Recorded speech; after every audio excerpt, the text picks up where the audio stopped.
اعوذ باللہ من الشیطان الرجیم، بسم اللہ الرحمن الرحیم۔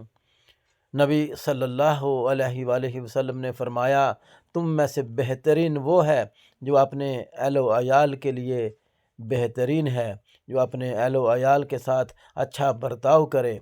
عورت صاحب مال ہونے کے باوجود بھی خرچ کی ذمہ دار نہیں ہے۔ جو عورت اپنے خامد سے الگ ہو کر اس حال میں رات گزارے کہ شوہر اس سے ناراض ہو، فرشتے صبح تک اس پر لعنت و پھٹکار بیچتے رہتے ہیں۔ بھائیوں، دوستوں اور بہنوں اور پیارے پیارے بزرگوں اور بچوں، اپنے دن و رات کے معاملات کوشش کیجئے دین اسلام کے مطابق گزارنے کی۔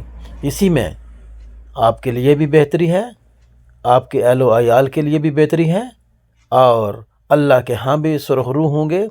اس دنیا میں بھی کامیابی ملے گی اور آخرت میں بھی انشاءاللہ تعالی کامیابی ملے گی۔ اپنا اور اپنے اہل و عیال کا خیال رکھیے۔ اللہ نگہبان۔